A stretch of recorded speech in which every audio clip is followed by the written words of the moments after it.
Hello, James Blackwell's JB Commercial Finance here.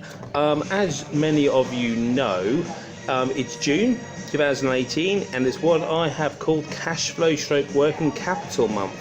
I've done quite a few videos on various products and services that someone like myself can offer with regard to helping businesses and individuals with their cash flow. But I do have, drum roll please, a special guest today, and it's the fabulous Margot Clarke of Clarke's Consultancy Limited. Now, I lend money for a living. Without it, I don't have a business. But there are occasions where business may have funds tied up elsewhere, they may have cash flow difficulties, and sometimes what I offer isn't actually the best option for them, or it has to be used in conjunction with something else. And I wanted Margot to have a video today with me to chat about some of those potential options. So Margot, if a customer has a substantial amount of money tied up in their debtor book, I've talked about invoice discounting and factoring to raise some of that money. If you were to see a business in that position, what sort of things would you look at with regard to trying to help them release some of this cash? Okay, the first thing is that June may be cash flow month, but it's not only in June that you have to look at your cash flow. You should be looking at cash flow all year round, so 12 months of the year, not just 1 month of the year. It may be that there are problems in your business which you can address them and you can resolve them without actually running and trying to get a loan to cover the costs. So what I would do is I would try and see what could cause cash flow, and there are various things that could cause a cash flow problem. First of all, it could be that the profit in your business isn't enough. Yep. It could be that you've had a gradual dip in your sales that you haven't noticed.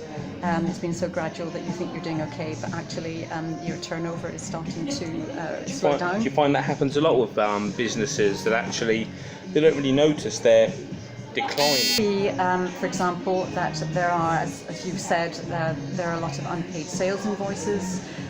It could be that simply you haven't budgeted for a large outlay, such as a tax bill or a VAT bill, which you should be budgeting for. Again, is that something which is common? Because as a small business owner, one of the things we know we should be doing is putting money aside for PAYE, putting money aside for national insurance, and obviously corporation tax. The VAT, and the VAT bill for those who are VAT registered. But you're finding that a lot of customers don't actually put money aside for those. No, they don't, because unless you're looking at your figures on a regular basis, then you have no idea how much your tax bill is going to be when your year-end accounts are going to be filed.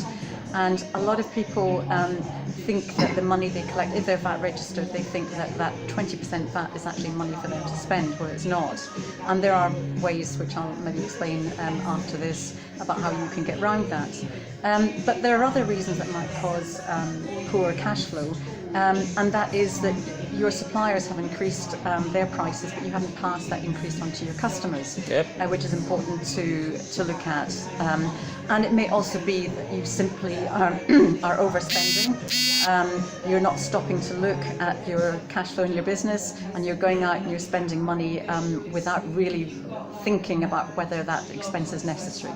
Yeah, okay, well that's really interesting, Margot. We'll do a few of these videos because I think it's really interesting to hear the perspective of somebody who loves to lend money and help businesses there, but actually someone who's a little bit more cautious, a little bit more keen to save customers time and money in different ways.